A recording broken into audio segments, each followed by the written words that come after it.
नमस्कार विद्यार्थी मित्रों, आज આપણે ધોરણ 7 સામાજિક વિજ્ઞાન વિષયમાં પાઠ 10 પર્યાવરણના ઘટકો અને આંતર સંબંધ લેક્ચર 2 અભ્યાસ કરીશું। વિદ્યાર્થી મિત્રો, આજે આપણે આ લેક્ચરમાં પ્રદૂષણની ચર્ચા કરીશું। પ્રદૂષણ તો જમીનનું, હવાનું, પાણીનું, અવકાશીય પ્રદૂષણ વગેરે પ્રદૂષણની આજે આપણે આ લેક્ચરમાં ચર્ચા કરીશું। અગાઉના લેક્ચરમાં આપણે મૃદાવરણ, જલાવરણ, વાતાવરણ અને જીવાવરણનો અભ્યાસ કર્યો હતો।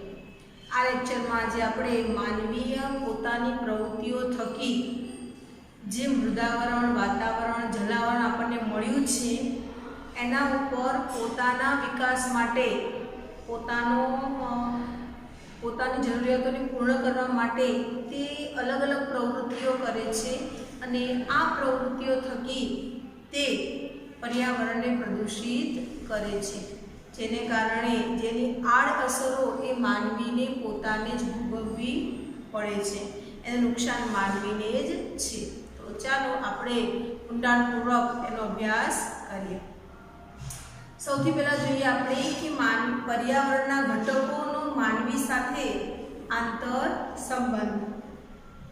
पर्यावरणना तमाम घटकोमां मानवी ए केंद्र स्थाने छे। पर्यावरणना जुदा जुदा घटको केटलाक भौतिक चक्रोथी एकबीजा साथे जोड़ायेला छे। आ भौतिक चक्रो मानवीय प्रवृत्तिओथी प्रभावित थाय छे। मृदावरणमां मानवी खनिज प्राप्त करवा माटे खाड़ा पाडे छे। ए ज खाड़ामां वरसाद पड़वाथी जलावरण बने छे। वातावरण में तापमान वधता जलावरण में रहेलू पाणी ए बाष्पीभवन थाय छे। એટલે मानवी खनिज मेळववा माटे जमीननुं खोदकाम करे छे। ए खोदकाम करेली जमीन, खाडावाળી जमीनमां वरसाद पाणी भराता ते जलावरण बने छे। आ ज जलावरण उपर गरमी पड़ता એટલે કે सूर्यतापने कारणे बाष्पीभवन थाय छे અને આપણને વરસાદ મળે છે। तो આવી રીતે માનવીય પ્રવૃત્તિઓ અને પર્યાવરણ વચ્ચે સંબંધ રહેલો છે। વાતાવરણમાં રહેલા ભેજનું ઘનીભવન થતા વાદળો બંધાય છે। વાતાવરણ અને વરસાદ થાય છે। તે પાણીના વહેવાથી મૃદાવરણનું ધોવાણ થાય છે, એટલે કે જમીનનું ધોવાણ થાય છે। તમે પણ નદી જોઈ હશે અથવા વરસાદ પડે છે ત્યારે આપણે આપણા વિસ્તારમાં પણ જોઈએ છીએ કે જ્યારે ધોધમાર વરસાદ પડે છે, પુષ્કળ પ્રમાણમાં પાણી ભરાય છે, ત્યારે પાણી એ ક્યાંય રોકી શકાતું નથી, એટલે પોતાનો રસ્તો કરી લે છે અને વહેતું હોય છે ત્યારે પોતાની સાથે જે પણ રસ્તામાં આવે છે બધાને લેતું જાય છે, ધોતું જાય છે। એટલે જમીનની ઉપલું જે પડ છે એને પણ એ ધોઈ નાખે છે, પોતાના પ્રવાહમાં ખેંચીને લઈ જાય છે। એટલે તે મૃદાવરણનું ધોવાણ કરે છે અને મૃદાવરણનું ધોવાણ થતાં અલગ અલગ ભૂમિ સ્વરૂપો રચાય છે।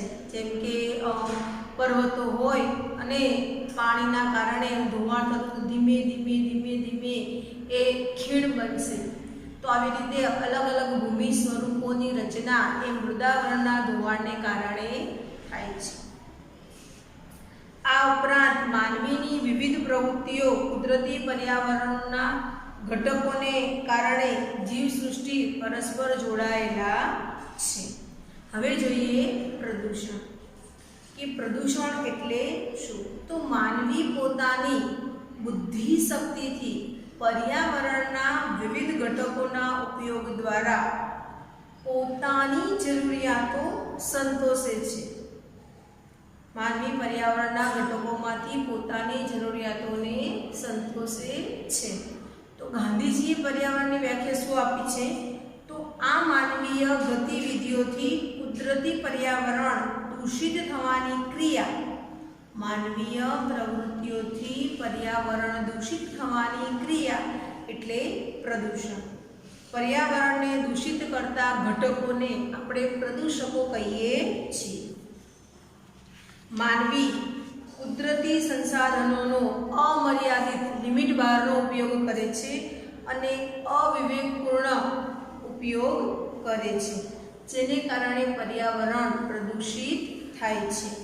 માનવ વિકાસની તીવ્ર ઝંખના ઔદ્યોગિક અને યાંત્રિકીકરણ પર્યાવરણને પ્રદૂષિત કરવા માટે જવાબદાર છે।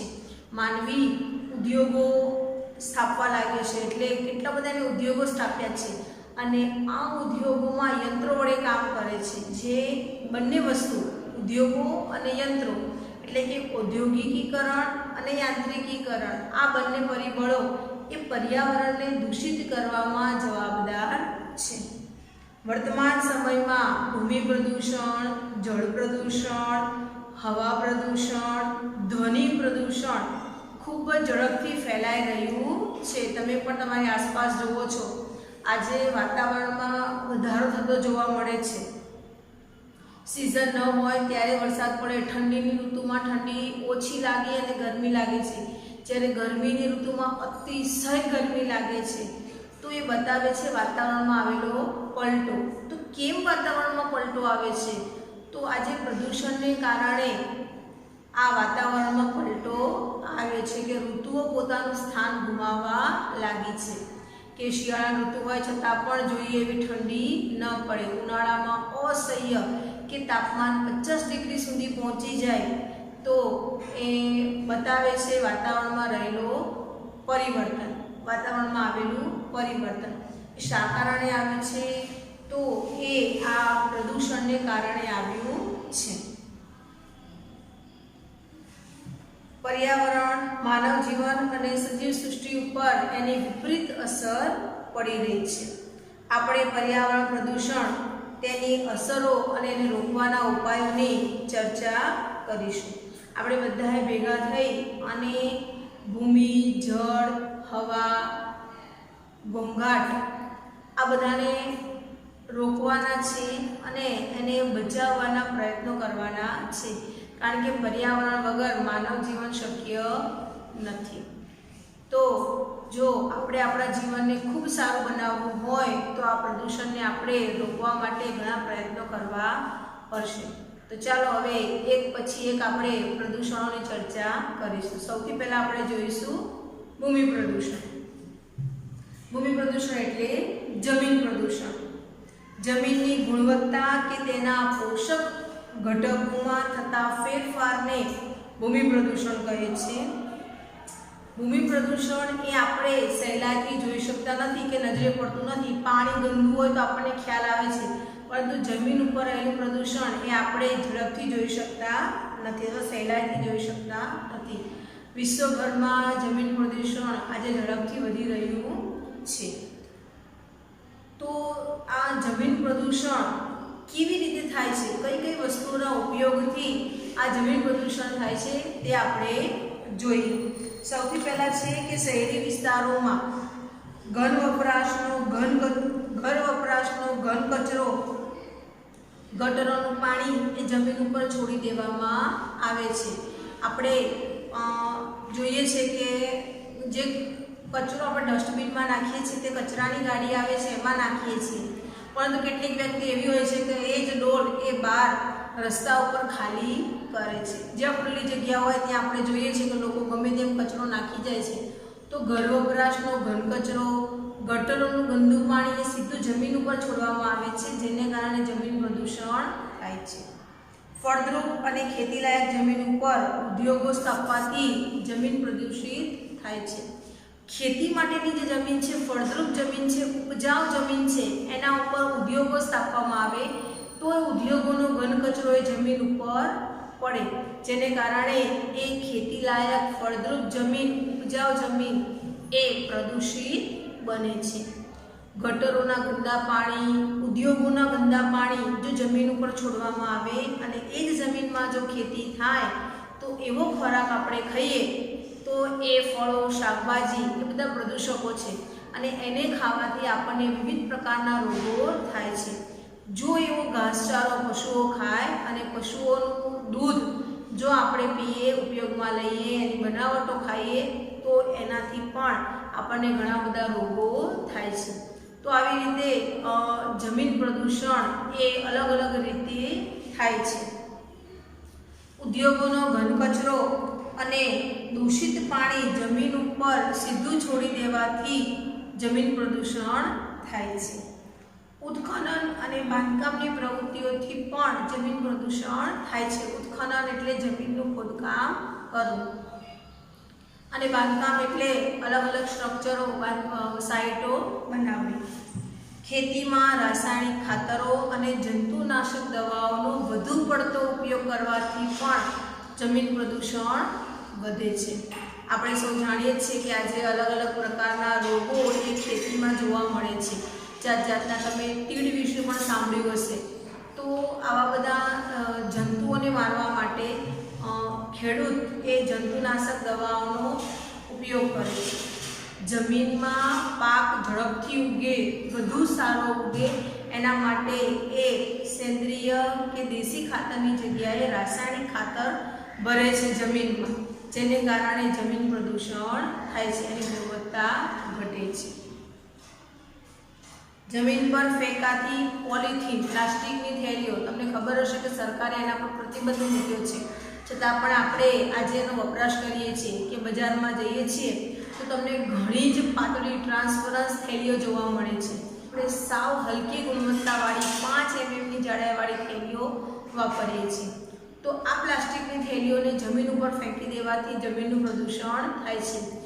આ જ થેલીમાં તમે કોઈ બી વસ્તુ ભરો અને જમીનમાં દાટી દો તો તમે ઘણા સમય પછી એને બહાર કાઢશો તો એ પોલિથીન એઝ ઇટ ઇઝ એવી ને એવી જ રહેશે. એટલે એનો અર્થ એ છે કે જમીનમાં ભળતી નથી અને સંસાધન બનતી નથી. એ જ જગ્યાએ જો તમે કાગળ નાખશો જમીનમાં અને થોડાક સમય પછી જોશો તો કાગળ આપણને જોવા મળશે નહીં, જમીન સાથે ભળી જાય છે અને સંસાધન બની જાય છે. તો આવી પ્લાસ્ટિકની થેલીઓ એ પ્રદૂષણ કરે છે. આ પ્લાસ્ટિકની થેલીઓ એ જમીનને ઉપજાઉ બનાવતા સૂક્ષ્મ જીવજંતુઓનો નાશ કરે છે. દૂષિત પાણી અને ઘન કચરો એ સૂક્ષ્મ જીવો માટે હાનિકારક છે.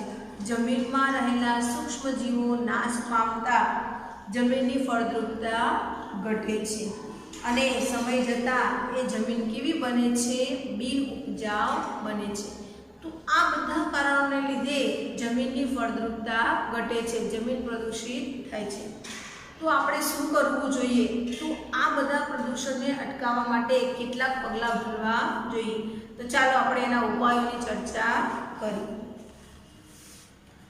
પ્લાસ્ટિક અને રસાયણોનો ઉપયોગ જરૂર પૂરતો જ કરવો જોઈએ. કારખાના, ઉદ્યોગો, વસાહતો સ્થાપવા માટે બને ત્યાં સુધી બિન ઉપજાઉ અને પડતર જમીનનો ઉપયોગ કરવો જોઈએ. કારખાના, વસાહતો ક્યાં બનાવવી જોઈએ? તો જ્યાં ખેતી થતી નથી, જમીન એમને પડી રહી છે, તો એવી જમીનનો ઉપયોગ કરવો જોઈએ, ના કે જ્યાં ખેતી થતી હોય એવી ફળદ્રુપ જમીન વાપરવી જોઈએ નહીં. બિન ઉપજાઉ જમીનનો ઉપયોગ કરવો જોઈએ. ખેતીમાં રાસાયણિક ખાતરોને બદલે જૈવિક અને દેશી એટલે કે છાણિયું ખાતરનો ઉપયોગ કરવો જોઈએ. પાકને કીટકો અને જંતુઓથી બચાવતી જંતુનાશક દવાઓનો પૂરતા પ્રમાણમાં અથવા તો ઓછો ઉપયોગ કરવો જોઈએ. ઘન કચરાનું વર્ગીકરણ કરી તેનો પુનઃ ઉપયોગ કરવો જોઈએ. તમને ખબર હશે કે આપણા ઘરે ડોર ટુ ડોર ગાડી આવે છે, એમાં 2 કલર લખેલા છે, લીલા કચરા માટે અને સૂકા કચરા માટે. તો એવી રીતે કચરાનું વર્ગીકરણ કરવું જોઈએ અને જે કચરો પુનઃ ઉપયોગમાં, જેમ કે લીલો કચરો છે, શાકભાજી, ફળો, ચાની ભૂકી, એમાંથી આપણે ખાતર બનાવી શકીએ છીએ. તો આવી રીતે કચરાનું વર્ગીકરણ કરવું જોઈએ અને એનો રિસાયકલ કરી અને એનો ઉપયોગ કરવો જોઈએ. નકામા પ્લાસ્ટિક અને ઘન કચરાને જમીન પર ફેંકવાને બદલે બાળીને તેનો નાશ કરવો જોઈએ, અથવા તો શક્ય હોય ત્યાં સુધી રિસાયકલ એટલે એને પુનઃ ઉપયોગમાં લઈ શકાય એવા પ્રયત્નો કરવા જોઈએ. ખેતીમાં ટપક અને ફુવારા પદ્ધતિનો ઉપયોગ કરવો જોઈએ. આપણે શું કરીએ છીએ તો વધારે પડતો સિંચાઈનો ઉપયોગ કરીએ છીએ. સિંચાઈનો ઉપયોગ કરવાથી જમીનની ફળદ્રુપતા ઘટે છે. ભારતમાં 30% જમીન એવી છે જે આપણે સિંચાઈની ખેતી કરીએ છીએ. તો સિંચાઈની ખેતી જરૂરી છે, પરંતુ વધુ પડતું બોરનું પાણી એ જમીનની ખારાશ વધારે છે, ફળદ્રુપતા ઘટાડે છે। તો આપણે શું કરવું જોઈએ? તો ટપક પદ્ધતિ અને ફુવારા સિંચાઈ પદ્ધતિનો ઉપયોગ કરવો જોઈએ। તો આવા બધા જો આપણે ઉપાયો કરીશું તો ચોક્કસ આપણે જમીન પ્રદૂષણને અટકાવી શકીશું। ચાલો હવે જોઈએ જળ પ્રદૂષણ। જળ એટલે પાણી, પાણીનું પ્રદૂષણ। જળ જ્યારે તેના નિર્ધારિત ઉપયોગ માટે અયોગ્ય બને, તેમાં બાહ્ય અશુદ્ધિઓ ભળે, ત્યારે તેવા દૂષિત જળને જળ પ્રદૂષણ કહે છે। ગટરનું પાણી, ઉદ્યોગોથી પ્રદૂષિત પાણી, ખનિજ તેલ વાહક જહાજોમાંથી થતું ગાળણ, ખેતીમાં વપરાતા રાસાયણિક ખાતરો અને જંતુનાશકો વગેરે જળ પ્રદૂષણ ફેલાવવા માટે જવાબદાર છે। માનવીની દૈનિક ક્રિયાઓ અને ઘર વપરાશનું ગટરનું ગંદુ પાણી એ ખુલ્લામાં છોડી દેવાથી જળ પ્રદૂષણ થાય છે। ઉદ્યોગોના ઉત્પાદન પ્રક્રિયા માટે વપરાયેલું ગંદુ પાણી, રંગ રસાયણ ઉદ્યોગમાં વપરાયેલું કેમિકલ દૂષિત પાણી, ઉદ્યોગોનો ધુમાડો અને વાયુઓ વરસાદ સાથે ભળતા વરસતું તેજાબી વર્ષા એટલે કે આ કેમિકલવાળું પાણી, ખનિજ તેલના કૂવાઓ અને ખનિજ તેલ વાહક જહાજોમાં થતા અકસ્માતોને કારણે એ કેમિકલો દરિયામાં ભળી જાય છે અને દરિયાનું પાણી પ્રદૂષિત બને છે। ખેતીમાં વપરાતા રાસાયણિક ખાતરો અને જંતુનાશક દવાઓને કારણે પણ પાણી પ્રદૂષિત થાય છે। તો આ બધા કારણોને લીધે પાણી દૂષિત થાય છે। એની આડઅસરો પણ થાય છે કે આવું પાણી જો પીવામાં આવે તો જાત જાતના રોગો થાય છે। માનવી અનેક રોગોનો ભોગ બને છે, ચામડીના રોગો થાય છે, વધતા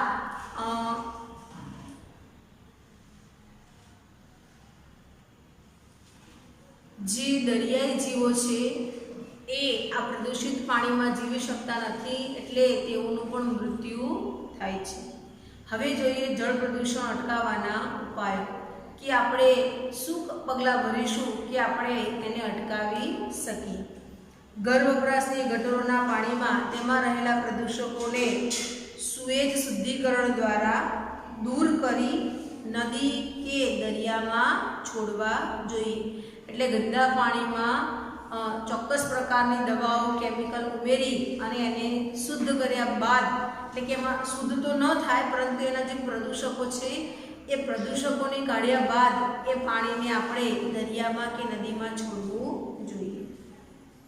ઉદ્યોગોમાં વપરાયેલ દૂષિત પાણી શુદ્ધ કર્યા પછી જ તેનો નિકાલ કરવો જોઈએ। તો જો આ પાણી સીધું નદી, તળાવ કે દરિયામાં છોડવામાં આવે તો ત્યાં વસતા દરિયાઈ જીવો કે જળચર પ્રાણીઓ નાશ પામે છે।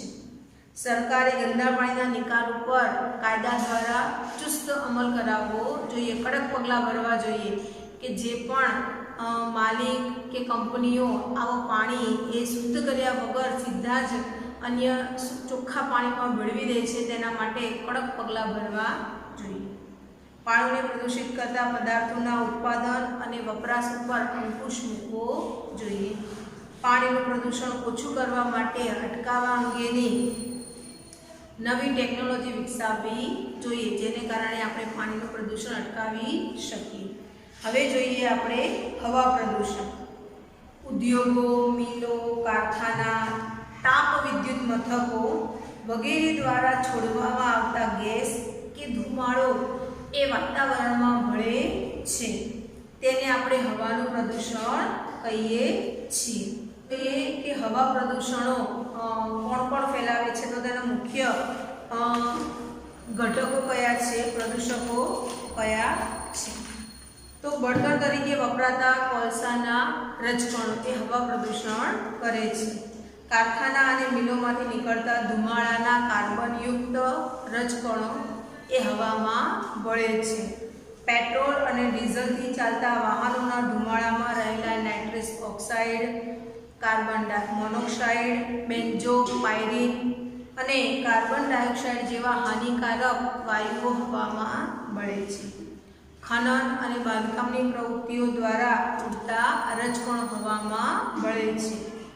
દહન કરવામાં આવતા ખેતીનો ઘન કચરો. તમને ખબર હશે કે દિલ્હીમાં સૌથી વધારે પ્રદૂષણ છે. તો એનું કારણ શું છે? તો એની આસપાસ પંજાબ, ઉત્તર પ્રદેશ જેવા રાજ્યો આવેલા છે જે મોટા પાયે ખેતી કરે છે. તો ખેતીનો જે ઘન કચરો છે તે તેઓ સળગાવી દે છે અને આ ઘન કચરો સળગાવવાથી હવામાં પ્રદૂષણ થાય છે. અહીંયા આપણને થોડું જાણવા જેવું આપેલું છે. જોઈએ કે પંજાબમાં નાઇટ્રોજનયુક્ત રાસાયણિક ખાતરોનો વધારે વપરાશને કારણે જમીન પ્રદૂષણ થયું છે. પંજાબના હોશિયારપુર, ભટિંડા અને રોહતક જિલ્લાના ગામડાઓમાં રાસાયણિક ખાતરના અતિશય વપરાશથી કૂવાઓના પાણી એ ભયજનક સપાટીએ દૂષિત થયા છે. તેને પરિણામે ત્યાં વસતા લોકો વિવિધ રોગોના ભોગ બન્યા છે, જેવા કે કેન્સર, આંતરડાના અને પેશાબના રોગોના ભોગ બન્યા છે. અને આ બધું ધુમાડો એ લોકો શ્વાસમાં લે છે એટલે એમને શ્વાસની પણ તકલીફો થાય છે.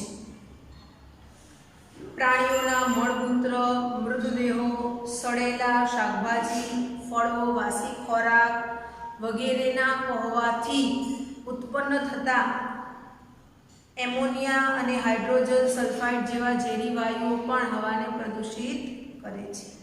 તાંબુ, સીસુ, જસત વગેરે ધાતુઓની રિફાઇનરીઓમાં પણ સલ્ફર ડાયોક્સાઇડ વાયુ ફેલાવે છે. તો આવી રીતે આ હવા પ્રદૂષણ થાય છે. તો હવા પ્રદૂષણ અટકાવવા માટે આપણે શું કરવું જોઈએ? હવા પ્રદૂષણ અટકાવવા માટે, હવા પ્રદૂષક રોકવા માટે સરકારે કાયદા બનાવી ચુસ્તપણે તેનો અમલ કરવો જોઈએ. ધુમાડો અને ઝેરી ગેસ ફિલ્ટર કર્યા બાદ અથવા તેવા સાધનો વિકસાવવા જોઈએ. કોલસો, પેટ્રોલ, ડીઝલ વગેરેનો જરૂર પૂરતો ઉપયોગ કરવો જોઈએ. પ્રદૂષણ મુક્ત એવા સીએનજી અને પીએનજી, સૌર ઉર્જા વગેરે નો ઉપયોગ કરવા માટે લોકોને પ્રોત્સાહિત કરવા જોઈએ. જાહેર પરિવહનમાં મુસાફરી કરવા માટે લોકોમાં લોક જાગૃતિ લાવવી જોઈએ અને વાહનો માટે પીયુસીના અમલ કડક કરવા જોઈએ. હવે જોઈએ ધ્વનિ પ્રદૂષણ, અવાજ પ્રદૂષણ. બિનજરૂરી વધુ પડતો અસહ્ય કર્કશ અવાજ એટલે ઘોંઘાટ. આ ઘોંઘાટ આપણને ધ્વનિ પ્રદૂષણ તરીકે ઓળખીએ છીએ. ઘોંઘાટ દરેક વ્યક્તિ માટે સાપેક્ષ છે.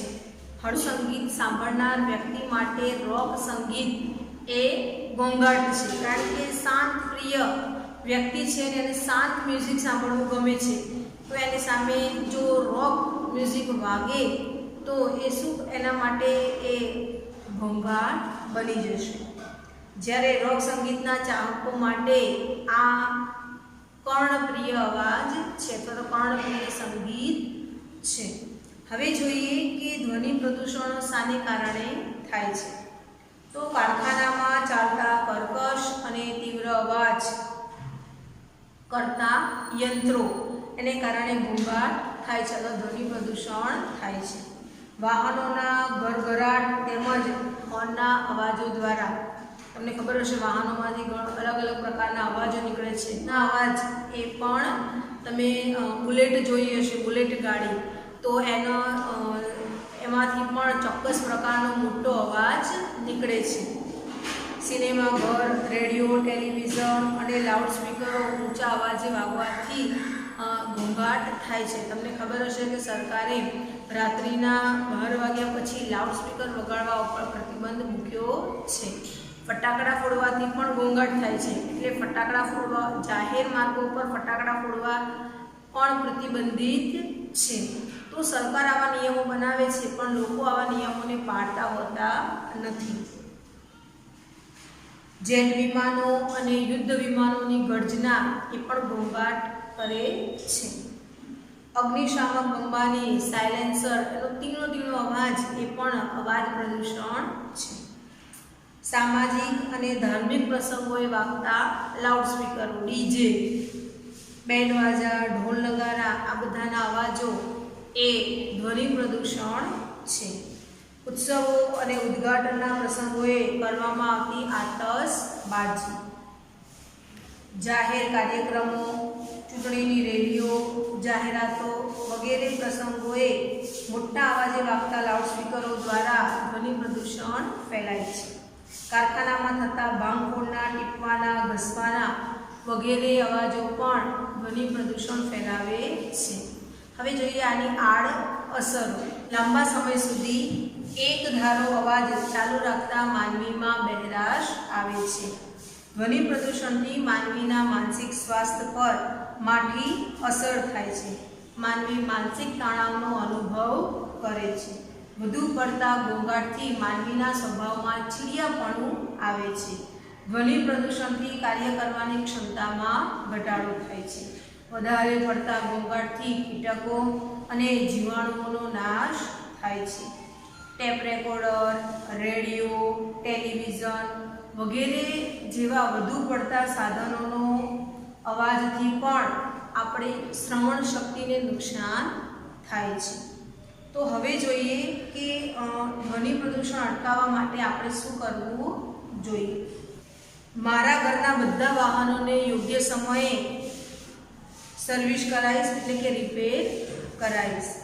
રેડિયો, ટેલિવિઝન, મોબાઈલ, વાજિંત્રો વગેરે એ ધીમા અવાજે વગાડીશ, જેથી કરીને બીજાને ડિસ્ટર્બ થશે નહીં, એ બીજા માટે ઘોંઘાટ બનશે નહીં. હું સાંભળી શકું તેટલા અવાજે જ એનો ઉપયોગ કરીશ.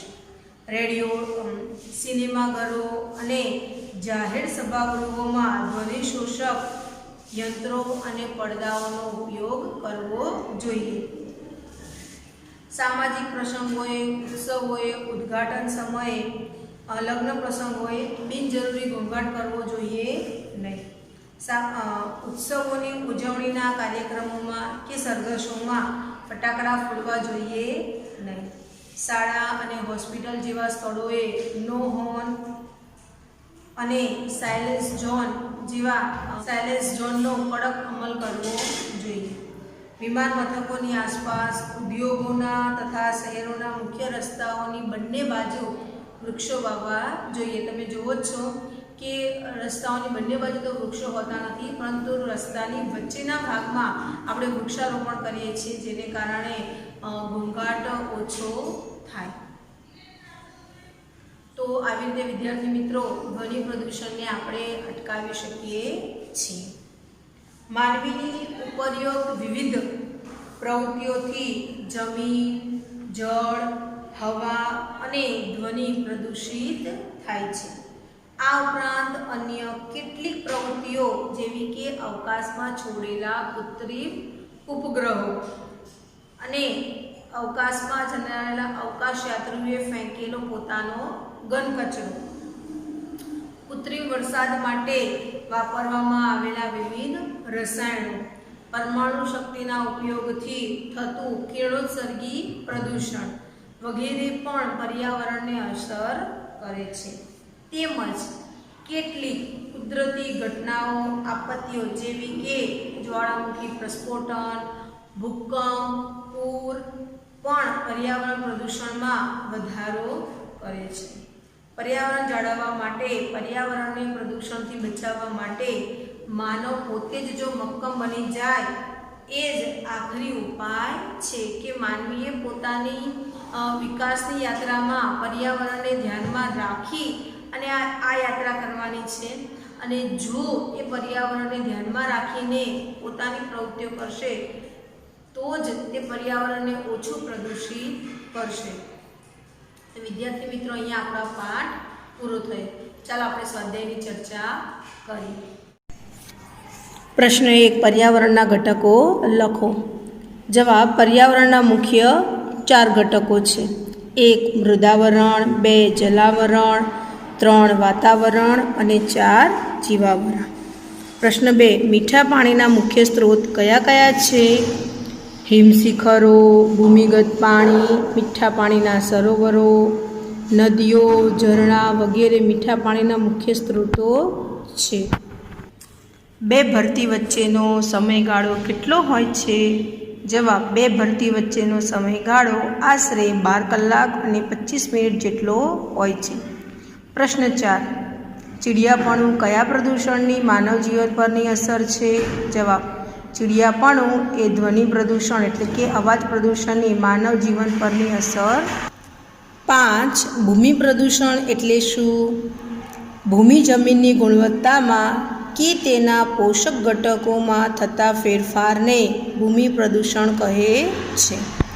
પ્રશ્ન 2, નીચેના પ્રશ્નોના ઉત્તર આપો. પહેલો, માનવ નિર્મિત પર્યાવરણ એટલે શું? માનવીએ પોતાના બુદ્ધિ કૌશલ અને વિજ્ઞાનની મદદથી પર્યાવરણના જૈવિક અને અજૈવિક ઘટકોમાં કરેલા પરિવર્તનો અને તેના પરિણામ સ્વરૂપે બનેલી તમામ બાબતોનો સમાવેશ માનવ નિર્મિત પર્યાવરણમાં થાય છે. પાષાણ યુગનો આદિમાનવ ખોરાકની શોધમાં ભટકતું જીવન જીવતો હતો. તે પોતાની જરૂરિયાત માટે પર્યાવરણને અનુરૂપ જીવન જીવતો હતો. તેની જરૂરિયાતો તેની આસપાસના પર્યાવરણમાંથી જ પૂરી થતી હતી, એટલે કે મર્યાદિત હતી. સમયાંતરે માનવીના જીવનમાં પરિવર્તનો આવ્યા એટલે એની જરૂરિયાતોમાં પણ વધારો થયો. માનવીએ પર્યાવરણનો ઉપયોગ કરવાની અને પરિવર્તન કરવાની નવી નવી રીતો શીખી લીધી. તેણે અગ્નિની, ખેતીની અને ચક્રની ક્રાંતિકારી શોધો કરી હતી.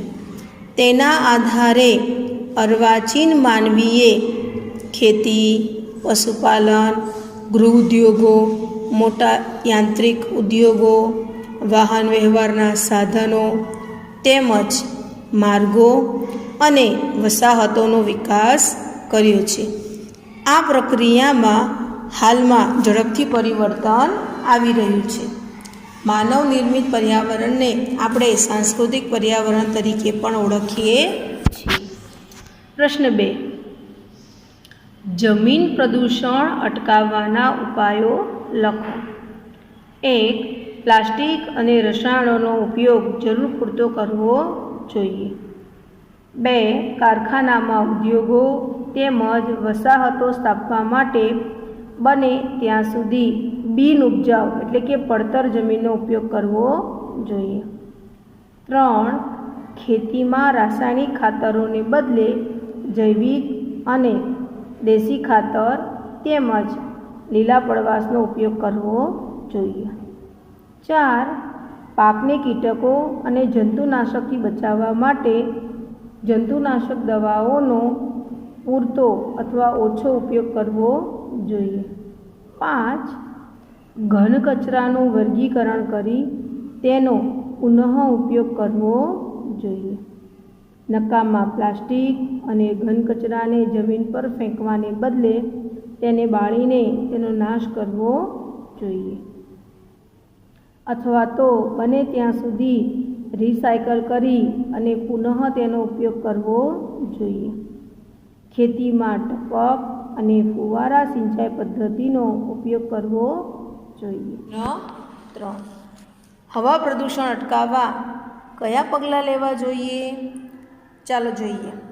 1, હવાનું પ્રદૂષણ અટકાવવા માટે સરકારે કડક કાયદા બનાવી અને ચુસ્તપણે એટલે કે કડકપણે તેનો અમલ કરવો જોઈએ. 2, ધુમાડો અને ઝેરી વાયુઓને ફિલ્ટર કરતા સાધનો વસાવવા જોઈએ. 3, કોલસો અને પેટ્રોલ ડીઝલનો ઉપયોગ ખૂબ મર્યાદિત માત્રામાં કરવો જોઈએ. 4, વાહનોમાં સીએનજી, પીએનજી અને સૌર ઉર્જા તથા વિદ્યુત જેવા પ્રદૂષણમુક્ત બળતણોનો ઉપયોગ કરવા માટે લોકોને પ્રોત્સાહિત કરવા જોઈએ. 5, વાહનો માટે પીયુસીનો કડક અમલ કરવો જોઈએ. 6, લોકો મુસાફરી માટે જાહેર પરિવહન સેવાઓનો વધુ ઉપયોગ કરે એવી લોકજાગૃતિ ફેલાવવી જોઈએ. 7, હવામાં CO2નું પ્રમાણ નિયંત્રણમાં રાખવા માટે જંગલો અને વનસ્પતિઓનું પ્રમાણ વધારવું જોઈએ. પ્રશ્ન 4. ધ્વનિ પ્રદૂષણ અટકાવવા માટે તમે શું પ્રયત્ન કરશો? આ પ્રયત્નો તમારે જાતે લખવાના છે. આપણે આ પ્રશ્નની ચર્ચા કરી હતી. હવે જોઈએ પ્રશ્ન 3. કારણો લખો. પહેલું છે દરિયામાં ભરતી ઓટ થાય છે. આપણે સમજાવ્યું હતું કે દરિયામાં ભરતી અને ઓટ કેવી રીતે થાય છે. તો ચાલો જોઈએ. દરિયામાં પાણી દિવસમાં 2 વખત ઊંચે ચડે છે અને નીચે ઉતરે છે. દરિયાના પાણી ઊંચે ચડે તેને આપણે ભરતી કહીએ અને નીચે ઉતરે તેને ઓટ કહીએ છીએ. ભરતી વખતે દરિયાના પાણીની સપાટી ઊંચી આવીને કિનારા તરફ ધસી આવે છે, જ્યારે ઓટ વખતે દરિયાના પાણીની સપાટી નીચે ઉતરીને કિનારાથી દૂર જાય છે. બધા સ્થળોએ અને બધા દિવસોએ એક સરખી ભરતી અને ઓટ આવતી નથી. ભરતી ઓટ સૂર્ય અને ચંદ્રના ગુરુત્વાકર્ષણ બળની અસરથી થાય છે. પૂનમ અને અમાસના દિવસોએ સૌથી મોટી ભરતી અને ઓટ આવે છે. સાતમ આઠમના દિવસોએ સૌથી નાની ભરતી અને ઓટ આવે છે. બીજું કારણ જોઈએ. અમાસ અને પૂનમના દિવસે દરિયામાં મોટી ભરતી આવે છે. દર અમાસ અને પૂનમના દિવસે સૂર્ય, પૃથ્વી, ચંદ્ર સીધી રેખામાં આવે છે. તેથી સૂર્ય અને ચંદ્રના ગુરુત્વ બળના આકર્ષણથી ખેંચાઈને સમુદ્ર જળના વધુ મોટા મોજા ઉત્પન્ન થાય છે. દર અમાસે અને પૂનમે પૃથ્વી ઉપર ચંદ્ર અને સૂર્યનું ગુરુત્વાકર્ષણ બળ એક જ દિશામાં લાગે છે. તેથી આ દિવસોએ મોટી એટલે કે ગુરુત્તમ ભરતી આવે છે. ખ્યાલ આવ્યો? હવે પ્રશ્ન 4. યોગ્ય શબ્દ વડે નીચેની ખાલી જગ્યાઓ પૂરો. પહેલી ખાલી જગ્યા છે વાતાવરણ સૂર્યના ખાલી જગ્યા કિરણોનું શોષણ કરી સજીવ સૃષ્ટિનું રક્ષણ કરે છે. તો જવાબ આવશે પાર જાંબલી. અંગ્રેજીમાં કહેવાય અલ્ટ્રાવાયોલેટ કિરણ. બીજી ખાલી જગ્યા ધ્વનિ પ્રદૂષણને ખાલી જગ્યા પણ કહે છે. જવાબ આવશે ઘોંઘાટ. 3. સમુદ્રનું પાણી કિનારા તરફ ધસી આવે છે, તેને ખાલી જગ્યા કહે છે. જવાબ આવશે ભરતી. ખ્યાલ આવ્યો વિદ્યાર્થી મિત્રો? અહીંયા આપણો આ પાઠ પૂરો થયો. તમારે સ્વાધ્યાય ખૂબ સારા અક્ષરે લખવાનું છે અને જે નોંધ છે એ પણ લખવાની રહેશે. અસ્તુ.